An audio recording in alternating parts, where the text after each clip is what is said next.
আপনাদের মধ্য থেকে সবথেকে বেশি কমেন্ট আসে একটি বিষয়, সেটি হচ্ছে আপনার সার্টিফিকেট নেই, তাহলে কি আপনি এনআইডি কার্ড করতে পারবেন? এর উত্তর হচ্ছে হ্যাঁ। আপনার যদি সার্টিফিকেট না থেকে থাকে তারপরেও আপনি এনআইডি কার্ড করতে পারবেন এই হালনাগাদের মধ্য দিয়ে। তবে যখন অনলাইনে এনআইডি কার্ডের জন্য আবেদন করা হবে তখন আপনাকে দেয়া হবে নিরক্ষর, তার মানে আপনি পড়াশোনা জানেন না, কিন্তু আপনি এনআইডি কার্ড করতে পারবেন। আবার অনেকেই বলে ভাই আমার সার্টিফিকেট আছে কিন্তু সার্টিফিকেটের সাথে জন্ম নিবন্ধনের কোনো মিল নেই, হয়তো নামের মিল নেই বা জন্ম তারিখের মিল নেই, সেক্ষেত্রে আমি চাচ্ছি সার্টিফিকেট দিব না, এক্ষেত্রে কি কোনো সমস্যা হবে কিনা? যদি আপনার জন্ম নিবন্ধনের সাথে সার্টিফিকেটের কোনো মিল না থাকে সেক্ষেত্রে আপনি চাইলে সার্টিফিকেট নাও দিতে পারেন, তবে সার্টিফিকেট থাকলে সেটি দেওয়াটা সবথেকে উত্তম হবে।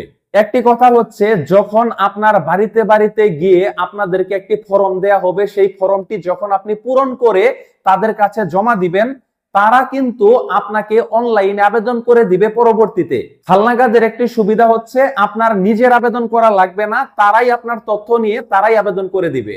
তারা যখন আবেদন করবে তখন তারা সিলেক্ট করবে নিরক্ষর, তার মানে আপনি পড়াশোনা জানেন না। আবার অনেকেই বলে যে নিরক্ষর দিলে কি কোনো সমস্যা হবে? না, আপনি যদি নিরক্ষর দেন সেক্ষেত্রে সমস্যা হবে না।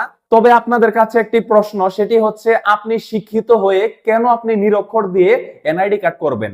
একটি জরুরি কথা আপনারা মাথায় রাখবেন, সেটি হচ্ছে আপনার টার্গেট যদি হয় সরকারি চাকরি করা, এক্ষেত্রে অবশ্যই আপনার সার্টিফিকেটের সাথে আপনার এনআইডি কার্ডের A to Z মিল থাকতে হবে।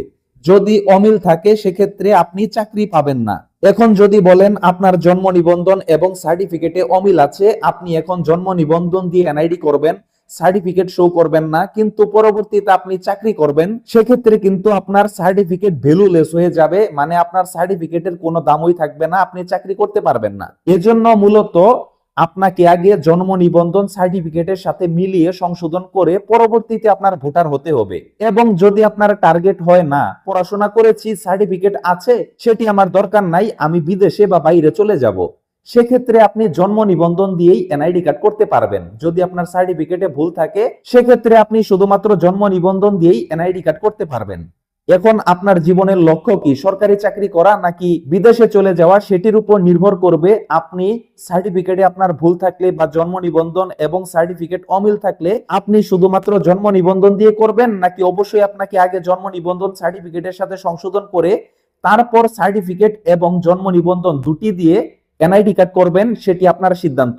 আশা করি আপনারা বিষয়টি বুঝতে পেরেছেন। আজ এ পর্যন্তই, পরবর্তী এনআইডি কার্ড পাসপোর্ট রিলেটেড ভিডিওতে কথা হবে। সবাই ভালো থাকুন, আল্লাহ হাফেজ।